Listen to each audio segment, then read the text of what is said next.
Hello दोस्तों, नमस्कार। आप सभी को zoom study centre by Mukesh sir का कोचिंग में आप सभी का स्वागत है। आज मैं आप सभी के सम्मुख मुगल सल्तनत काल का छठा नंबर शासक है औरंगजेब से संबंधित आपका क्लास में मैं डिस्कस करने वाला हूं, जो कि आपका कॉम्पिटिटिव लेवल के एग्जाम के नजर से देखा जाए तो अत्यधिक इंपॉर्टेंट है। साथ में इतिहास के नजर से देखा जाए तो औरंगजेब के बारे में जानना हमारे लिए अत्यधिक आवश्यक बन जाता है। देखिए, औरंगजेब जो है, औरंगजेब के जानने के साथ साथ आपको अपना मत भी रखना पड़ेगा कि एक्चुअली में औरंगजेब था कैसा। क्योंकि इतिहासकारों का और आम पब्लिक का जो मत जानने का प्रयास करेंगे आप, तो आपको देखेंगे कि कुछ पब्लिक जो ऐसे हैं जो औरंगजेब को सही मानते हैं, बोलते हैं राजशाही गुण था जिसके कारण वो अपने भाइयों को मर्डर करता है, पिता को अरेस्ट करता है और गैर मुसलमानों के ऊपर में कहर ढालता है। यानी अपने सल्तनत काल को बचाने के लिए, अपने सल्तनत को बचाने के लिए वो जो भी कुछ करता है वो सब सही था, यानी राजशाही गुण के हिसाब से देखते हैं। तो दूसरी तरफ मानवता के हिसाब से देखते हैं तो अत्यधिक बुरा कर्म था।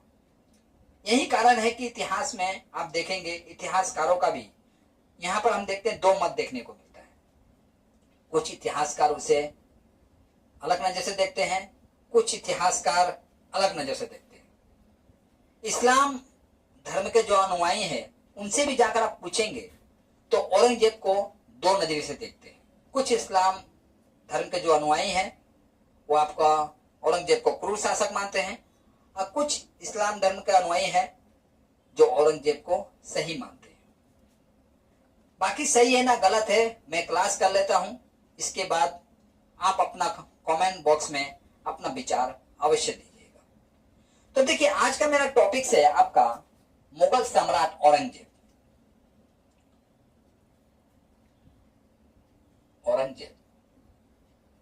औरंगजेब जो है आपका, ये मुगल साम्राज्य के अंतर्गत आता है। और देखते हैं हम मुगल साम्राज्य में कई शासक हैं, ठीक है, जो अपने अपने कृतियों के लिए जाने जाते हैं। और ये आपका औरंगजेब जो है आपका 6 नंबर है, याद रखिएगा। यहां हम देखते हैं फर्स्ट जो है आपका बाबर है।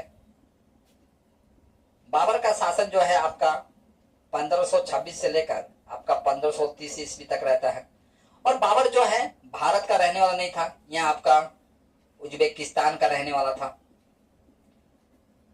उज्बेकिस्तान का एक फरगना, एक प्रांत था, उस प्रांत का यह शासक हुआ करता था।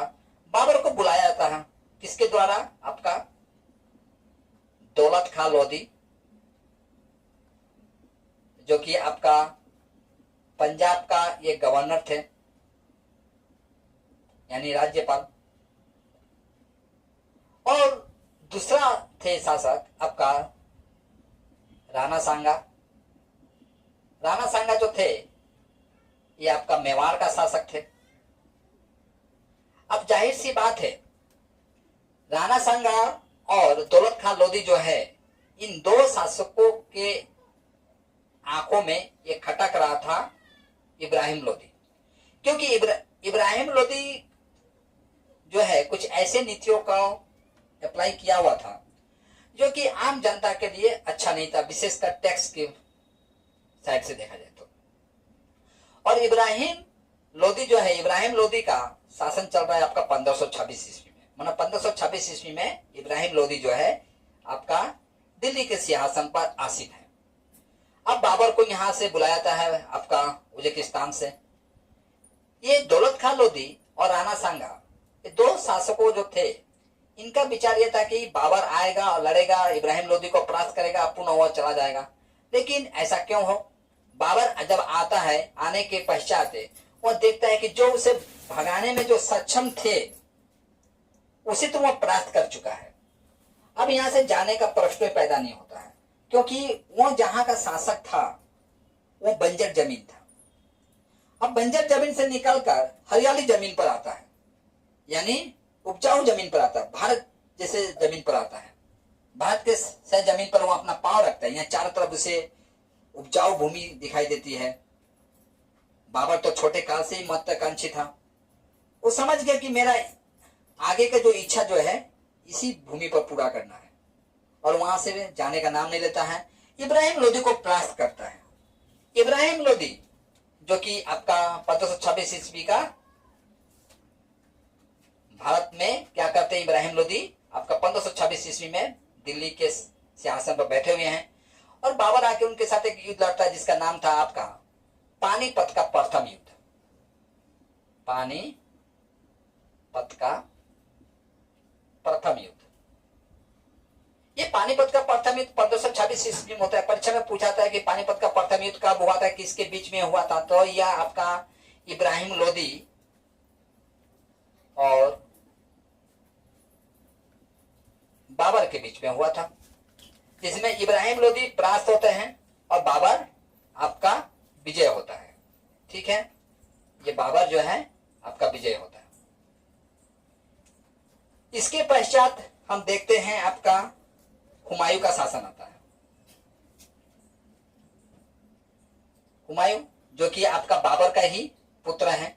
हुमायूं का शासन जो है आपका 1530 से लेकर 1556 ईस्वी तक रहता है। और बाबर जो है हुमायूं जो है बाबर की तरह निपुण नहीं था युद्ध नीति में, और ना ही इसका रणनीति था। ये नशेली स्वभाव का व्यक्ति है, अयासी स्वभाव का व्यक्ति है, नशा में मस्त रहता है, पर दिन आपका 20 गिलास शराब का सेवन करता है, नृत्य देखता है, राज का जो काम है उसमें ज्यादा इंटरेस्ट नहीं रखता है।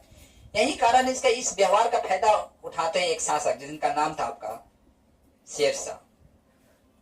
शेरशाह जो कि बिहार का शासक थे ये, और इनका शासन चलता है आपका 1540 से लेकर 1545 के बीच में। और इस बीच में एक वंश की स्थापना करते हैं जिसे हम सूर वंश कहते हैं। यानी सूर वंश के संस्थापक कौन हुए? शेरशाह हुए। ठीक है, इसके पश्चात हम देखते हैं आपका हुमायूं का पुत्र आता है जो कि अकबर थे। अकबर का शासन जो है आपका 1556 से लेकर 1605 ईस्वी तक चलता है। अकबर जो है मुगल सल्तनत को सुदृढ़ बनाने के लिए काफी सॉफ्ट नीतियों का उपयोग करता है। हम देखते हैं इसके पूर्वज जो थे, जो भारत पर अपने साम्राज्य का विस्तार करना चाहते हैं, तो उनका सबसे बाधा बनता है राजपूतों की वीरता। अकबर इस चीजों को बड़ी बारीकी से समझता है, और हम देखते हैं अकबर कई राजपूत कन्याओं के साथ विवाह रचा लेता है, जिसके कारण कई राजपूत जो हैं इसका मित्र बन जाते हैं, रिश्तेदार बन जाते हैं। क्योंकि अकबर का नीतियों का विशेष नीति यह था कि वह क्या करता था, छोटे छोटे प्रांतों के जो राजपूत होते थे, शासक जो होते थे, उन्हें वो परास्त करता था। परास्त करने के बाद उनके प्रांतों को पुनः उन्हें समर्पित कर देता था और कहता था कि आप मुगल सल्तनत काल के अंतर्गत अपने प्रांत को चलाएंगे, और एक हारे हुए राजा को पुनः उसे प्रांत मिल जाए और उसे क्या चाहिए, और वो बन जाता था अकबर का कट्टर मित्र। यहाँ तक कि अपना बेटी को और बहनों का विवाह जो है अकबर से करा देते थे। ठीक है, ये रहा अकबर की कहानी। इसके पश्चात हम आते हैं जहांगीर का। देखिए, जहांगीर का जो शासन जो है आपका 1605 से लेकर आपका 1627 ईस्वी तक रहता है। ये भी शराब का सेवन करने वाला व्यक्ति। अकबर भी शराब पीता था, लेकिन कभी काल पी लेता था। ठीक है, हुमायूं भी शराब का सेवन करने वाला व्यक्ति। बाबर भी पीता था। ठीक है, जहांगीर तो ऐसा कि जिसे देखता था उसी से शादी रचा लेता था। यही कारण है कि शादी ऑलरेडी ये शादीशुदा था, लेकिन नूरजहां को देखता है नवराज पर्व के दिन और नूरजहां से शादी रचा लेता है। इसका नीतियों का विरोध करता है कौन? आपका इसी का पुत्र, जिसका नाम था शाहजहां। ठीक है, और ये अपना इसका पत्नी था नूरजहां। नूरजहां से बेशुमार प्यार करता था और इसी के नाम पर वो ताजमहल भी बनाता है। और नूरजहां अत्यधिक टैलेंटेड लड़की है, जो कि जहांगीर का प्रशासनिक नीतियों में कदम से कदम मिलाकर चलती है। यानी नाम मात्र का जहांगीर गद्दी पर बैठा है, लेकिन पूरा कंट्रोल जो है सिंहासन का किसके कंट्रोल में है? आपका नूरजहां के कंट्रोल में। ठीक है, ये सब शाहजहां को पसंद नहीं आता है और शाहजहां विरोध भी करता है, लेकिन क्या कर सकता है। देखिए, अंतिम समय में देखा गया कि ये जब जहांगीर लाहौर जाता तो उसे बंदी बना लेता है शाहजहां, और शाहजहां क्या करता है? आपका 1628 ईस्वी में राजा बन जाता है। शाहजहां का पीरियड देखा गया आपका 1628 नहीं होगा, 1627 से होगा। 1627 ईस्वी में शाहजहां जो है राजा बन जाता है, और जो कि 1657 ईस्वी तक रहता है। ठीक है, अब आता है औरंगजेब। औरंगजेब ये सबसे क्रूर शासक, ठीक है, जो कि आपका 1657 से लेकर 1707 ईस्वी तक औरंगजेब का शासन रहता है। कुछ इतिहासकारों का मानना यह है कि यदि औरंगजेब मुगल सल्तनत काल में नहीं होता, यानी मुगल सल्तनत काल का शासक नहीं होता, तो संभवतः आपका मुगल सल्तनत काल जो है और भी लंबे समय तक चलता। क्योंकि मुगल सल्तनत काल को बचाए रखने के लिए आपका औरंगजेब जो है गैर मुसलमानों के ऊपर में कहर ढाता है, जो कि इसका विरोध भी किया जाता है। जाटों द्वारा, मराठों द्वारा, राजपूतों द्वारा इसका विरोध किया जाता है। तो चलिए बाकी हम लोग आगे जानते हैं। तो देखिए, ये जो आप मुगल डायनेस्टी में जो ये शासक देखें, 1 नंबर, 2 नंबर, 3 नंबर, आपका कुल मिला के 6 शासक। इन 6 शासकों को याद करने का मैं एक ट्रिक्स लेकर आया। ट्रिक्स हास्य पदक हो सकते हैं। ट्रिक्स मेरा यह है, बाबर, हम अब जहाज पर सोकर आम नहीं खाएंगे। सोकर आम नहीं खाएंगे, आम नहीं खाऊंगा। चलिए, खाऊंगा, खाएंगे, कोई फर्क नहीं पड़ता है, आप अपने हिसाब से बना लीजिएगा। इसे आम का दिन है, इसलिए मैं आम से संबंधित ही ट्रिक्स लेकर आ गया हूं। तो बाबर से तो बाबर ही होगा, इसमें सोचना ही क्या है। और जो हम है, हम से मैं दिया हूं हुमायूं, और अ से आपका अकबर, और ज से जहांगीर, और सो से है शाहजहां, और आम से यानी अ से है आपका औरंगजेब। और बाकी ये जो नहीं देख रहे हैं, खाऊंगा है, ये पर जो है ये ट्रिक्स बनाने में इन वर्ड का उपयोग किया गया है। ठीक है, अब हम देखते हैं आपका औरंगजेब का जन्म। तो औरंगजेब का जन्म जो है आपका, औरंगजेब का जन्म जो है आपका 24 अक्टूबर 1680 ईस्वी में आपका गुजरात का दोहाद में होता है। ठीक है, इसका पिता, बोलने की जरूरत नहीं, आप समझ रहे हैं आप, शाहजहां। देखिए, बाबर का पुत्र हुमायूं, हुमायूं का पुत्र अकबर, अकबर का पुत्र जहांगीर, जहांगीर का पुत्र शाहजहां और शाहजहां का पुत्र औरंगजेब।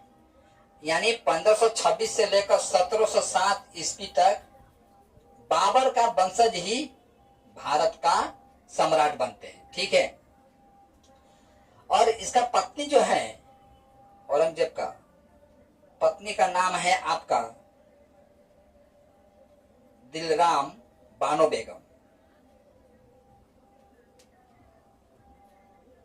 ठीक है। और इसका राज्य अभिषेक होता है आपका, यानी राजा बनता है 31 जुलाई 1658 को। ठीक है। और देखिए, जैसे कि आप जानते हैं इस्लाम धर्म को भी दो भागों में बांटा गया है।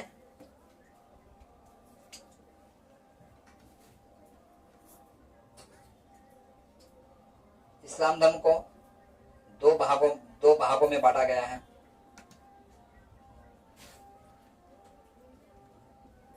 जिसमें से आपका एक है आपका शिया और दूसरा है आपका सुन्नी। तो यह सुन्नी को मानने वाला था। ठीक है। और जैसे कि मैं आपको कहा कि औरंगजेब को कई कट्टर पॉलिसी के लिए जाना जाता है। यही संभवतः शायद यही कारण है कि इसे औरंगजेब को जिंदा पीर भी कहा जाता है। जिंदा पीर औरंगजेब को कहा जाता है। ठीक है। आप याद रखिएगा, परीक्षा में यहां से प्रश्न पूछा जाता है कि जिंदा पीर किसे कहा जाता है, तो औरंगजेब को कहा जाता है। और ये मैं जो ट्रिक्स दिया हूं ये इंपॉर्टेंट है, क्योंकि कई बार कॉम्पिटिटिव लेवल का एग्जाम में आपका यहां से प्रश्न पूछा गया है। और साथ में जो ये मैं नूरजहां जो किसकी पत्नी थी, किसकी याद में ताजमहल बना था, तो